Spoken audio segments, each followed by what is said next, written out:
أعوذ بالله من الشيطان الرجيم.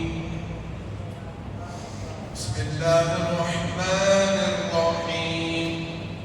ولن ترضى عنك اليهود ولا النصارى حتى تتبع ملتهم قل إن هدى الله هو الهدى ولئن اتبعت أهواءهم بعد الذي جاءك من العلم ما لك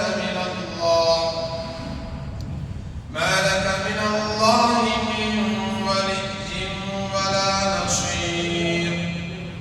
الذين آتيناهم الكتاب يتلونه حق تلاوته أولئك يؤمنون به ومن يكفر به فأولئك هم الخاسرون. يا بني إسرائيل اذكروا نعمتي التي أنعمت عليكم وأني فضلتكم على العالمين. واتقوا يوما لا تجزي نفس عن نفس شيئا ولا يقبل منها عدل ولا تنفعها شفاعة ولا هم ينصرون. وإذ ابتلى إبراهيم ربه بكلمات فأتمهن قال إني جاعلك للناس إماما قال ومن ذريتي قال لا ينال عهد الظالمين. وإذ جعلنا البيت مثابة للناس وأمنا واتخذوا من مقام إبراهيم مصلى وعهدنا إلى إبراهيم وإسماعيل أن طهرا بيتي للطائفين والعاكفين والركع السجود. وإذ قال إبراهيم رب اجعل هذا بلدا آمنا وارزق أهله من الثمرات من آمن منهم بالله واليوم الآخر قال ومن كفر فأمتعه قليلا ثم أضطره إلى عذاب النار وبئس المصير. صدق الله العظيم. رب اشرح لي صدري ويسر لي أمري واحلل عقدة من لساني يفقهوا قولي. سبحانك لا علم لنا إلا ما علمتنا إنك أنت العليم الحكيم. رب زدني علما رب زدني علما رب زدني علما. بزرگوں دوستوں اور عزیز ساتھیوں، قرآن کریم کی تفسیر گزشتہ ہفتہ آپ نے مکمل مشرکوں کے تعلق سے، کافروں کے تعلق سے، یہود و نصارہ جو اللہ تبارک و تعالیٰ کی شان میں بہت بڑی گستاخی کرتے ہیں، اللہ تبارک و تعالیٰ کے لیے اولاد ٹھہراتے ہیں، تو اس کا جواب قرآن نے کیا دیا؟ تفصیل سے آپ نے سنا۔ یہودیوں نے حضرت عزیر کو اللہ کا بیٹا بنا دیا، نعوذ باللہ۔ عیسائیوں نے، کرسچنوں نے حضرت عیسیٰ علیہ السلام کو خدا کا بیٹا بنایا، اور مشرکوں نے، کافروں نے فرشتوں کو خدا کی بیٹیاں بنا دیا۔ تو ان ساری چیزوں کی تردید اللہ تبارک و تعالیٰ نے اپنی پاکی کو بیان کیا۔ اللہ ان سارے عیب سے پاک ہے، اولاد سے پاک، بیوی بچوں سے پاک، رشتے ناطے سے پاک، خاندان قبیلے سے پاک، دوست احباب سے پاک، جی کوئی شریک نہیں، وہ ایک ہے بس، اکیلا جنید اللہ۔ ان ساری چیزوں سے اللہ کی ذات بہت بے نیاز ہے، بہت پاک۔ یہ سارے عیب ہیں، خاندان کا ہونا، رشتہ داروں کا ہونا، والدین کا ہونا، بیوی بچوں کا ہونا، یہ عیب ہے۔ بچہ ہے تو ماں باپ کی اسے سخت ضرورت ہے۔ چھوٹا بچہ ہے تو کس کی ضرورت ہے؟ ماں باپ کی ضرورت ہے۔ بڑا ہو جاتا ہے، بالغ ہو گیا، شادی کے قابل ہو گیا تو اب بیوی کی ضرورت ہے۔ پھر جب ایک عمر کو پہنچا تو اولاد کی ضرورت ہے۔ سب ایک دوسرے کے محتاج ہیں، ایک دوسرے کا تعاون کرتے ہیں، ایک دوسرے کی مدد کرتے ہیں۔ تو یہ عیب ہے اور اللہ ان سارے عیوب سے پاک۔ اس پر تفسیر آپ نے تفصیل سے سنی۔ آگے کی جو آیتیں ابھی جو تلاوت ہوئی اس میں اللہ تبارک و تعالیٰ یہودیوں ہی کے بارے میں فرما ہے، یہود ہی کا ذکر چل رہا ہے اور ساتھ میں نصارہ کا بھی ذکر چل رہا ہے۔ یہود کسے کہتے ہیں؟ جو موسیٰ علیہ السلام کی ماننے والی قوم ہے، حضرت موسیٰ کو مانتی ہے، تورات کو مانتی ہے، اور بنی اسرائیل اس کا نام بھی ہے۔ نصارہ کسے کہتے ہیں؟ جو عیسائی کہلاتے ہیں، حضرت عیسیٰ کے ماننے والے ہیں، ان کو نصارہ کہتے ہیں۔ اور یہ آج بھی ہیں، دنیا میں ہیں، اگرچہ کہ بہت تھوڑے ہیں۔ یہودی 1 کروڑ کے قریب، اور نصرانی تو بہت ہیں۔ نصرانی 100 کروڑ سے زیادہ ہے۔ کتنے کروڑ سے؟ 100 کروڑ سے بھی زیادہ اس وقت پوری دنیا میں نصرانی ہے۔ عیسائی، کرسچن، یہ جو پلس مارک ہوتا ہے، وہ حضرت عیسیٰ علیہ السلام کے بارے میں عقیدہ رکھتے ہیں کہ حضرت عیسیٰ کو یہودیوں نے صلیب پر چڑھا کر زندہ قتل کر دیا۔ ان کے ہاتھوں کو، پیروں کو، جسموں کو کیلوں سے ٹھوک دیا، میخوں سے ٹھوک دیا اور ان کو قتل کر دیا۔ تو یہ ان کا عقیدہ، حالانکہ ایسا نہیں ہے، بلکہ اللہ تبارک و تعالیٰ نے اپنے پیغمبر، اپنے نبی، اپنے رسول کو زندہ صحیح سلامت آسمانوں پر اٹھا دیا۔ کس کو؟ حضرت عیسیٰ علیہ السلام۔ وہ نبی ہیں، پیغمبر ہیں، رسول ہیں۔ ہمارا ایمان تمام نبیوں پر ہے۔ جتنے پیغمبر اس کائنات میں تشریف لائے، حضرت آدم سے لے کر ہمارے نبی حضرت محمد رسول اللہ صلی اللہ علیہ وسلم تک، سارے نبیوں پر ہمارا ایمان ہے۔ تمام نبیوں کو ہم مانتے ہیں، دل کی گہرائیوں سے مانتے ہیں۔ مانتے ہیں کہ مانتے ہیں؟ جی، اگر نہ مانے، کسی ایک نبی کا بھی انکار کر دیا، نہیں مانا تو کافر ہو جاتا۔ تو تمام انبیاء کو مانتے ہیں، لیکن پیروی، اطاعت، شریعت، سنت، طریقے، دین اور جتنے بھی احکامات نبی کے واسطے سے اترے، یہ ساری چیزوں میں صرف نبی ہی کی، ہمارے نبی حضرت رسول اللہ صلی اللہ علیہ وسلم، حضرت محمد صلی اللہ علیہ وسلم ہی کو مانتے ہیں، انہی کی اطاعت کرتے ہیں۔ ایمان تو تمام نبیوں پر ہے، لیکن پیروی کس کی کریں گے؟ اطاعت کس کی کریں گے؟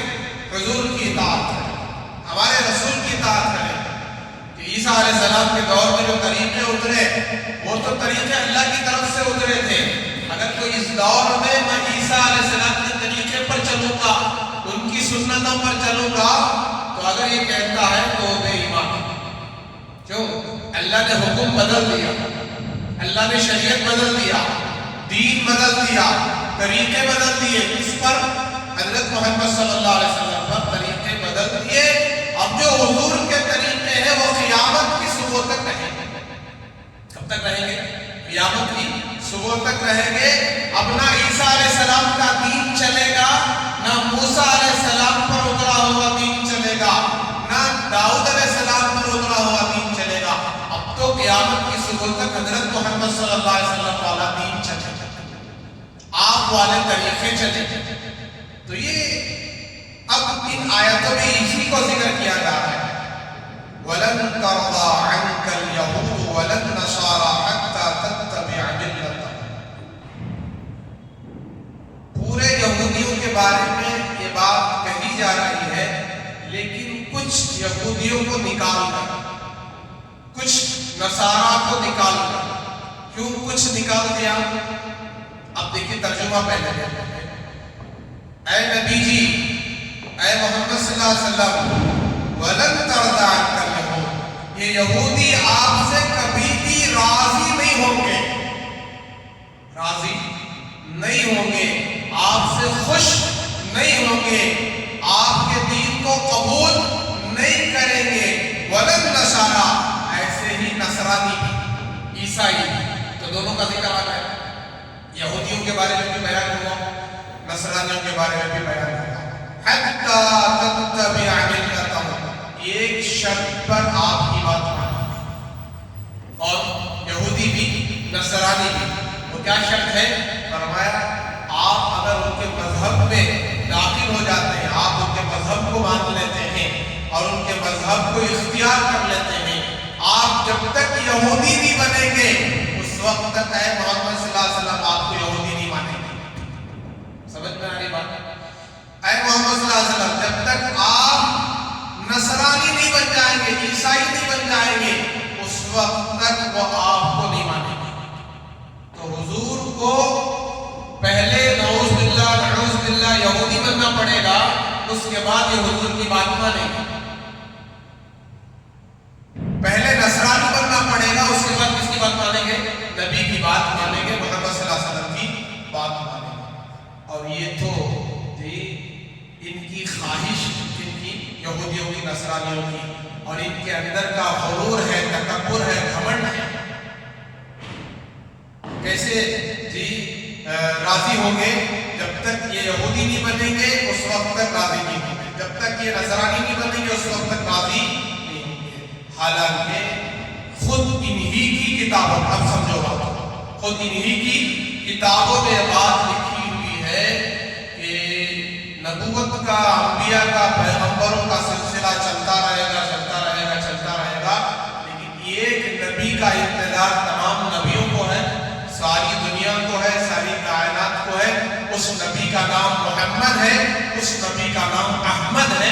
یہ دو نام، خاص نام حضور کے، ذاتی نام ذکر کیے جا رہے تھے، حضور کے سارے صفات بیان ہو رہے تھے، حضور کے اخلاق کا ذکر ہو رہا تھا، اور ساری چیزیں بیان کی جا رہی تھی۔ یہ سب کچھ جانتے ہوئے بھی یہودی نصرانی حضور سے نفرت کر رہے ہیں، حسد کر رہے ہیں۔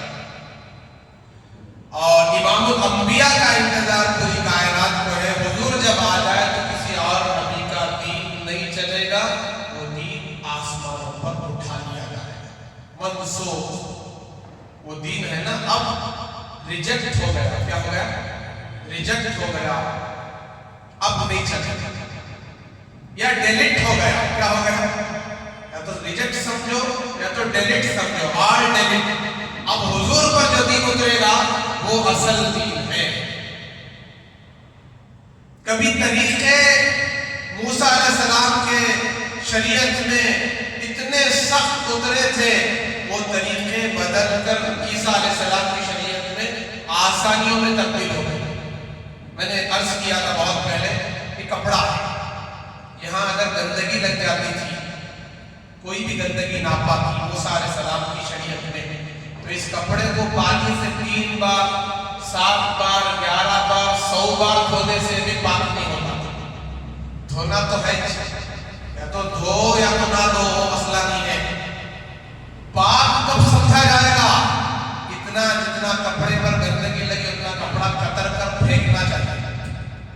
جب تک کاٹ کر نہیں پھینکتے تھے اس وقت تک کپڑا پاک نہیں، کپڑا نہ پاک، دھونے سے بھی پاک۔ یہ شریعت اس کی موسیٰ علیہ السلام اتنی سخت۔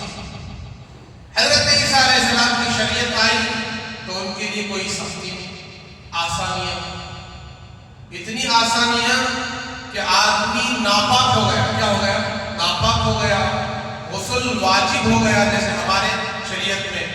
تو جہاں جہاں گندگی لگی ہے وہاں دھو لینا فرض تھا، بس اتنا ہی، سر سے لے کر پیر تک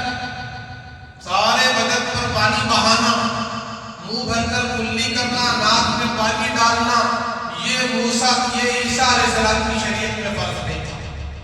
کیا نہیں تھا؟ فرض نہیں تھا. غسل کر لیتے تو جائز تھا، درست تھا، اچھی بات تھی، لیکن فرض نہیں تھا. کیا نہیں تھا؟ اب اس امت میں فرض ہے. کیا ہے؟ فرض ہے.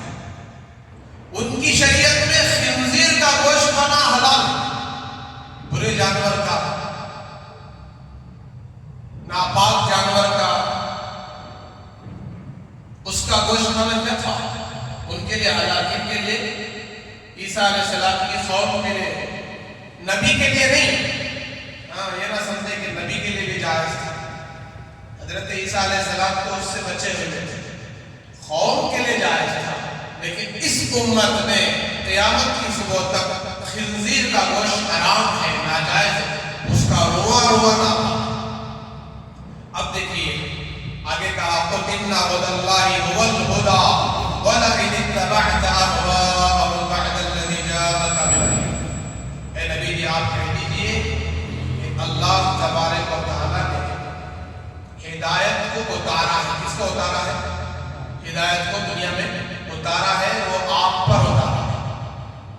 اب عیسیٰ بھی موجود نہیں ہے، موسیٰ بھی موجود نہیں ہے، ان کی شریعتیں بھی اٹھا لی گئی ہیں. تم جو قوم ہو پہلے ہی گمراہ ہو چکی ہو. یہودی بھی گمراہ، نصرانی بھی گمراہ ہو چکے ہیں. ہاں، کچھ اس میں ایسے لوگ ہیں جو 100% دین پر عمل کر رہے ہیں، اپنی آسمانی شریعت پر عمل کر رہے ہیں. عیسائی بھی اپنی آسمانی شریعت پر عمل کر رہے ہیں.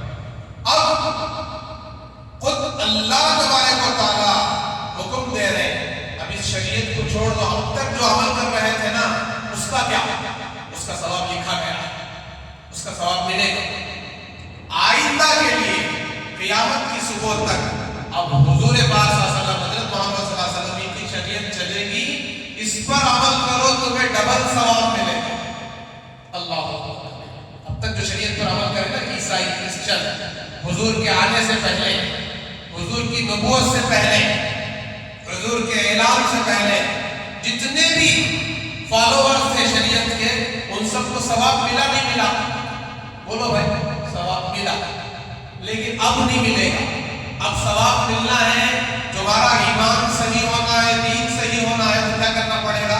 لا الہ الا اللہ عیسیٰ روح اللہ کے ساتھ لا الہ الا اللہ محمد رسول اللہ پڑھنا پڑے گا. عیسیٰ علیہ السلام کو بھی دل میں جگا دو، اور حضرت محمد صلی اللہ علیہ وسلم کو بھی دل میں جگا دو. اور شریعت پر عمل کس کی کرو گے؟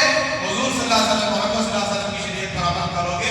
اب تک جو عمل کر رہے تھے عیسیٰ علیہ السلام کی شریعت پر، اب اسٹاپ بولتے نہیں، یہ کام چھوڑ دو بھیا، اب دوسرا کام ہے تمہارے لیے. یہ کام کی طرف نہیں آنا، ادھر نہیں آنا. پھر کسی کو پروموشن ملتا ہے ڈیوٹی کرتے کرتے کرتے سروس کے لحاظ سے، اب وہ پھر نیچے کے کلاس میں نہیں آتا، نیچے کے جاب پہ نہیں آتا، بلکہ وہ اوپر ہی جاتا ہے، ایم ڈی تک پہنچ جاتا ہے، مینیجر تک پہنچ جاتا ہے. دنیا کے اعتبار سے ہم سمجھ سکتے ہیں، یہی بتایا گیا. تو آگے کہا وَلَئِنِ اتَّبَعْتَ أَهْوَاءَهُمْ بَعْدَ الَّذِي جَاءَكَ مِنَ الْعِلْمِ. اے نبی پاک صلی اللہ علیہ وسلم، اگر آپ نے یہودیوں کو خوش کرنے کوئی ان کی بات اگر مان لی، کوئی بھی بات اگر آپ مان لیتے ہیں، تو یاد رکھیے آپ پر ہم نے بہت بڑا کلام اتارا ہے، قرآن اتارا ہے، شریعت اتاری ہے، دین اتارا ہے. یہ بات کی بھی اگر کوئی اتباع کرے ان کو خوش کرنے کے لیے، تو یاد رکھیے ہماری پکڑ بڑی سخت ہے. نبی کو اللہ ڈرا رہے ہیں. اللہ تو اللہ ہے، اللہ تو حق ہے، اللہ خالق ہے، مالک ہے. نبی جی تو ایسا نہیں کریں گے، ہمارے نبی پاک صلی اللہ علیہ وسلم تو ایسا نہیں کریں گے. لیکن نبی کے واسطے سے پوری امت کو سمجھا. بہت سارے ہمارے مسلمان آج بھی ان کی زبانوں سے میں نے سنا ہے، کرسچن میں بھی اچھے تعلیمات، ان کے اندر بھی اچھے طریقے ہیں، وہ بھی صحیح کام کر رہے ہیں، وہ بھی اللہ کو، عیسیٰ کو مانتے ہیں. کیا غلط کر رہے ہیں؟ وہ کیوں غلط اور ناحق پر ہیں؟ اس طریقے کے اعتراضات کرنے والے وہ کیسے جہنم میں جائیں گے؟ تو حضور کو کہا جا رہا ہے اگر ایک بات بھی اگر آپ مان لیں ان کی قرآن حدیث شریعت کے باوجود، تو یاد رکھیں اللہ سے آپ اللہ کی پکڑ سے آپ کو کوئی نہیں بچا سکتا. یہ اللہ کہہ رہے ہیں ما لک من اللہ من ولی ولا نصیر. اللہ کے سوا کوئی آپ کا مددگار بھی نہیں ہوگا اور کوئی دوست بھی نہیں ہوگا. الذین آتیناہم الکتاب یتلونہ حق تلاوتہ اولئک یؤمنون بہ ومن یکفر بہ فاولئک هم الخاسرون. آگے یہودیوں کی اللہ نے تعریف کی. اب تک برائیاں بیان ہو رہی ہیں، تعریف کس کی؟ میں نے پہلے ہی کہا تھا پورے یہودی غلط نہیں ہیں. ان یہودیوں میں تھوڑے سے یہودی صحیح ہیں. وہ کون ہیں؟ جو تورات پر 100% عمل کرتے ہیں. ابھی آپ نے سنا جتنا عمل کیا اس کا ثواب لکھا ہے، ان کو ملے گا. لیکن اب حضور کے آنے کے بعد اب بھی اگر تورات ہی پر، موسیٰ کے دین ہی پر ہم عمل کریں گے دعویٰ ہے، تو اب تم دین پر نہیں ہو، اب تمہاری من مانی ہے. نبی کی بات نہیں مان رہے ہو، اللہ کی بات نہیں مان رہے ہو. میں ایک مثال دیتا ہوں. فجر کی نماز کتنے رکعت؟ کتنے رکعت؟ 2 رکعت. کتنے سال سے؟ 1400 سال. کتنے سال سے؟ 1400 سال. 1450 سال تقریباً قریب ہو گئے. آج تک پوری دنیا میں جتنے بھی ملک ہیں اسلامی، جہاں جہاں نظام ہے، مساجد ہیں، مدارس ہیں، ادارے ہیں، اور گھروں میں جو لوگ پڑھ رہے ہیں، جہاں بھی پڑھ رہے ہیں، کتنے رکعت پڑھ رہے ہیں؟ 2 ہی رکعت. سفر میں ہو یا حضر میں، کہیں بھی ہو 2 ہی رکعت. تو 2 رکعت کے سوا ایک ایکسٹرا رکعت نہیں پڑھ سکتے. 3 بھی نہیں پڑھ سکتے، 4 بھی نہیں پڑھ سکتے. اب طے کس نے کیا؟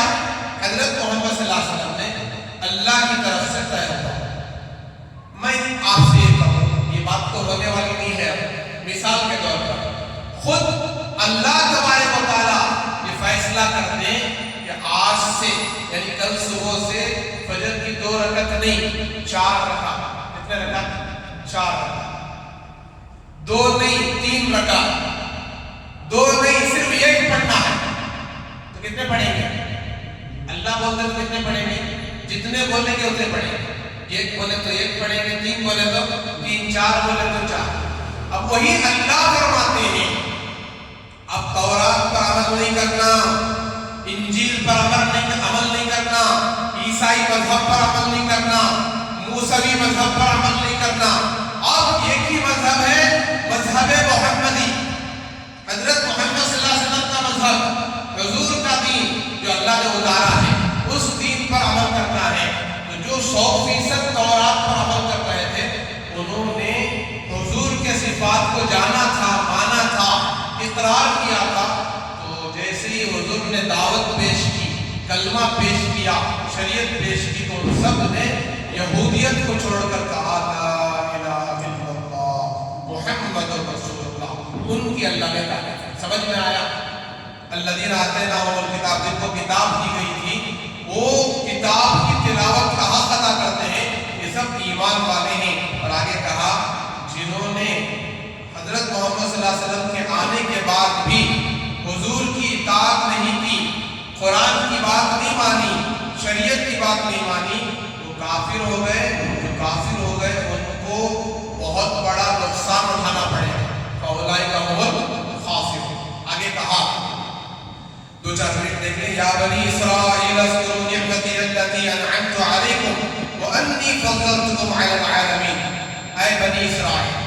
بنی اسرائیل بولتے یہودیوں سے اللہ کہہ رہے ہیں، یعقوب علیہ السلام کی اولاد سے کہہ رہے ہیں اور ان کی قوم سے کہہ رہے ہیں، یاد کرو میری نعمت کو، میری نعمتوں کو یاد کرو جو نعمتیں میں نے تم پر اتاری تھی. کیا اتاری تھی بھائی؟ میں نے بہت پہلے بھی عرض کیا تھا کہ ایسی ایسی نعمتیں اللہ نے بنی اسرائیل کو دیا. 40 سال، کتنے سال منہ و سلوہ کھایا ہے، بغیر کمائے کے، بغیر پکائے کے، بغیر تجارت کے، بغیر کاروبار کے، بغیر کھیتی باڑی کے. نہ انہوں نے زمین پر بیج ڈال کر کھیتی کی، نہ انہوں نے کوئی درخت لگایا، نہ ہی کوئی کمائی تجارت کاروبار کیا، نہ ہی خون پسینہ بہا کر روزی روٹی حاصل کی، بلکہ بغیر محنت کے 40 سال اللہ کی نعمتیں کھاتے رہے. یہ بڑی نعمت ہے جی. بنی اسرائیل پر اللہ نے اتارا۔ اور دوسری بات، بچہ پیدا ہوتا تو کپڑے کے ساتھ پیدا ہوتا۔ کس کے ساتھ؟ کپڑے کے ساتھ، لباس کے ساتھ۔ اور ایسا کپڑا کبھی پھٹتا نہیں تھا، کپڑا کبھی پرانا نہیں ہوتا تھا۔ جیسے جیسے بچہ بڑا ہوتا کپڑے بھی بڑے ہوتے، جیسے جیسے بچہ بڑا ہوتا کپڑے بھی بڑے ہوتے۔ ایسی نعمت اللہ نے ہوتا۔ اور اسی طریقے سے ان کے سر کے بال بڑھتے تھے، ناخن نہیں بڑھتے تھے۔ سر کے بال بڑھتے تھے، ناخن نہیں بڑھتے تھے۔ اور جو ہے بہت ساری نعمتیں، کھانے پینے کی نعمتیں اللہ نے اتاری۔ بعد میں انہی کی دعاؤں کی وجہ سے یہ ککڑی، دال، مسور، جتنی بھی نعمتیں، ترکاریاں، سبزیاں ہیں، اللہ نے انہی میں پیدا کی، جو آج تک باقی ہیں، قیامت تک رہیں گی۔ بہت ساری نعمتیں عطا کی، لیکن انہوں نے ناشکری کی، نافرمانی کی، غداری کی، تو اللہ نے اس فضیلت کو اٹھا کر، اس فضیلت کو چھین کر قیامت کی صبح تک اس امت کو دے دی۔ اب یہ امت سارے نبیوں کی امتوں سے اعلیٰ امت ہے، بہت بڑے مقام والی امت ہے۔ سب سے اعلیٰ درجے کی امت کون ہے؟ حضرت محمد صلی اللہ علیہ وسلم کی امت۔ لیکن ایک دور تھا سب سے زیادہ مقام والی کون سی امت تھی، کون سی قوم تھی؟ بنی اسرائیل۔ اللہ نے ان کی نافرمانی، ناشکری، بے وفائی، غداری اور نبی کی نافرمانی اور نبی کا قتل کیا، نبیوں کا، جس کی وجہ سے اللہ نے ان کو یہ فضیلت چھین کر اس امت کو دے دیا قیامت کی صبح تک۔ آگے کہا وَاتَّقُوا يَوْمًا لَا تَجْزِي نَفْسٌ عَن نَفْسٍ شَيْئًا وَلَا يُقْبَلُ مِنْهَا عَدْلٌ وَلَا تَنفَعُهَا شَفَاعَةٌ وَلَا هُمْ يُنصَرُونَ۔ ڈرو اس دن سے، سب کے لیے، میرے لیے، آپ کے لیے، پوری امت کے لیے، سب کے لیے، ان کے لیے ڈرو اس دن سے جس دن کوئی نفس کسی نفس کے کام نہیں آئے گا، کوئی جان کسی جان کے کام نہیں آئے گا، کوئی مرد کسی مرد کے کام نہیں آئے گا، کوئی عورت کسی عورت کے کام نہیں آئے گا، باپ بیٹوں کے لیے کام نہیں آئے گا، بیٹے باپ کے لیے کام نہیں آئے گا، بھائی بھائی کے لیے کام نہیں آئے گا۔ اللہ نے کہا ڈرو اس دن جس دن کوئی جان کسی جان کے لیے کام نہیں، وَلَا يُقْبَلُ مِنْهَا عَدْلٌ وَلَا تَنفَعُهَا، کہ اس دن نہ ہی تمہاری کوئی بات قبول کی جائے گی، نہ ہی کسی کی سفارش سنی جائے گی، اور نہ ہی تمہاری مدد کی جائے گی۔ کسی بھی اعتبار سے قیامت کے دن تم بچ نہیں سکتے۔ جو شریعت ابھی اتر گئی ہے اس شریعت پر 100% عمل کرو۔ قیامت کے دن سب سے بڑی عزت، سب سے بڑی راحت اللہ تعالیٰ عطا کریں گے۔ اللہ نے کہا کہ اس دین پر عمل کرنا بہت آسان ہے، دین پر عمل کرنا مشکل نہیں ہے۔ کھانا کھا رہے ہیں لیکن کھانا حضور کے طریقے پر کھا لو، یہ دین ہے۔ پانی پی رہے ہیں حضور کے طریقے پر پی لو، یہ دین ہے۔ جی رات میں آرام کر رہے ہیں حضور کے طریقے پر سو جاؤ، یہ دین ہے۔ تجارت کر رہے ہیں، تجارت بزنس کرنا منع نہیں ہے، حضور کے طریقے پر بزنس کرو، جی یہ دین ہے۔ لباس پہن رہے ہیں حضور والا لباس، حضور کے طریقے والا لباس پہن لو، یہ دین ہے۔ گھر میں داخل ہو رہے ہیں تو حضور کے طریقے پر داخل ہو جاؤ، یہ دین ہے۔ اسے معلوم کرنا ہے کیا طریقہ ہے گھر میں داخل ہونے کا۔ مسلمانوں کے گھر کے اندر داخل ہونے کا کیا طریقہ ہے کہ جی جیسے دل میں آیا ویسے داخل ہو گئے، بایاں پیر رکھ کر داخل ہو گئے، جی چیختے ہوئے چلاتے ہوئے داخل ہو گئے، آواز لگاتے ہوئے داخل ہو گئے۔ پہلے گھر کے پاس جا کر کھڑو، دہلیز کے پاس کھڑ جاؤ، بسم اللہ الرحمن الرحیم پڑھو، کیا پڑھو؟ بسم اللہ الرحمن الرحیم پڑھو، پھر سیدھا پیر رکھو، سلام کرو۔ کوئی جو ہے پردے کا مسئلہ ہے، دیگر مسئلہ تو دستک دو، دروازے کو کیا کرو؟ دستک دو، سلام کرو، السلام علیکم، سلام کرو۔ یہ سلام جو ہے اجازت ہے۔ کوئی بے حجابی سے بیٹھے ہو، بے پردگی سے بیٹھے ہو، کوئی بے حجابی ہو تو ان کو چاہیے کہ فوراً پردہ کر اپنا حجاب درست کر لیں، با پردہ ہو جائے۔ تو آپ نے دستک دی، اجازت لی، سلام کی، اب داخل ہو جاؤ، السلام علیکم ورحمۃ اللہ۔ یہ طریقہ سکھایا گیا کہ اس کے ذریعے سے گھر میں خیر و برکت ہو اور شیاطین داخل نہیں ہوگی۔ اللہ کا ایک نام لفظ سلام ایسا پاکیزہ نام ہے، جب اس کو پڑھ کر گھر کے اندر داخل ہوتے ہیں تو گھر میں رہنے والے شیاطین، جنات، بلائیں سب ختم ہو۔ کیا کر کے داخل ہونا؟ سلام، السلام علیکم، سیدھا پہلا بسم اللہ الرحمن الرحیم پڑھنا، پھر درود شریف پڑھنا، چھوٹا سا درود صلی اللہ علیہ محمد صلی اللہ علیہ وسلم، یا اللہم صلی علی محمد و علیہ وسلم، پھر ایک بار قل هو اللہ احد پڑھنا، پورا سورہ قل هو اللہ احد اللہ الصمد لم یلد، پھر ایک مرتبہ درود شریف پڑھ لے آخر میں، انشاءاللہ جب تک گھر میں رہیں گے خیر و برکت ہے اور اللہ روزی روٹی میں برکت ہے۔ اور بھی دعائیں ہیں، کم سے کم اتنا تو عمل کریں، گھر سے نکلنے بایاں پیر، داوا پیر اور سلام کر کے نکلیں، بسم اللہ توکلت علی اللہ لا حول ولا قوت الا باللہ پڑھیں۔ جب تک آپ واپس اپنے گھر نہیں آئیں گے، اس دعا کی برکت سے اللہ گھر کی بھی حفاظت کریں گے، گھر والوں کی بھی حفاظت کریں گے، گھر کے سارے چیزوں کی حفاظت کریں گے۔ کتنی دیر لگی پڑھنے میں؟ بہت مختصر عمل، بسم اللہ توکلت علی اللہ لا حول ولا قوت الا باللہ۔ ایسے ہی کھانے بیٹھے ہیں، اوپر بیٹھ کر رسی کیا بولتے ہیں ڈائننگ ٹیبل پر بیٹھ کر نہ کھاؤ، نیچے بیٹھ کر کھاؤ۔ نیچے بیٹھ کر کھانا یہ عاجزی کی علامت ہے، اللہ کے نبی کا طریقہ ہے۔ دستر بچھا کر کھاؤ، کیا بچھا کر، اور دونوں ہاتھ دھو کر کھاؤ۔ ہم کیا کرتے ہیں؟ ایک ہاتھ دھوتے ہیں، چار انگلیاں دھوتے ہیں۔ حدیث میں آتا ہے جو یہ پورے ہاتھ دھوتا ہے، یہاں تک دیکھو جیسے وضو میں دھوتے ہیں نا، دونوں ہاتھ دھوتا ہے، اللہ تبارک و تعالیٰ اس کے سر پر جتنا بھی قرضہ ہو سارا قرضہ ادا کرا کر اسے موت دیتے ہیں، اس سے پہلے موت نہیں آتی۔ یہ فضیلت ہے، کھانے کے بعد بھی ایسے ہاتھ دھو لو، یہ حضور کی سنت ہے۔ کیا کرتے ہیں ہم؟ ایسا دھو کے ایسے جھٹک دیتے ہیں، دونوں ہاتھ یہاں تک دھونا، اچھی طرح دھونا۔ یہ نبی کا طریقہ ہے، دستر بچھا کر کھاؤ، ذکر کرتے ہوئے کھاؤ، سر پر ٹوپی ہو، نگاہ جو ہے اللہ کی نعمت پر ہو اور عاجزی ہو، اللہ کا شکر ہو۔ یہ سارے طریقے سیکھنا ہے، سونے کا طریقہ بھی سیکھیں، اٹھنے کا طریقہ بھی سیکھیں، کپڑے پہننے کا طریقہ بھی، تیل لگانے کی سنت بیان، سر پر تیل لگائیں بغیر بسم اللہ کے لگائیں تو سر پر شیاطین سوار ہو جاتے ہیں۔ بسم اللہ الرحمن الرحیم پڑھ کر ہی تیل لگائیں، بغیر بسم اللہ کے تیل نہیں لگائیں۔ لباس کپڑے بیٹھ کر ہی پہننا، ہمیں کیا کرتے ہیں؟ کھڑے کھڑے پہننا، کرسی پر بیٹھو، نیچے بیٹھو، جیسے بھی بیٹھو، جیسے سہولت ہو، لیکن بیٹھ کر کپڑے پہنیں۔ یہ سارے طریقے ہیں، معلوم کریں، سیکھیں، اس پر عمل کریں۔ اللہ تبارک و تعالی ہم سب کو ان تمام باتوں پر عمل کرنے کی توفیق عطا فرمائے، اخلاص و استخلاص عطا فرمائے۔ وآخر دعوانا الحمد لله رب العالمين سبحان ربك رب العزة عما يصفون وسلام على المرسلين والحمد لله رب العالمين۔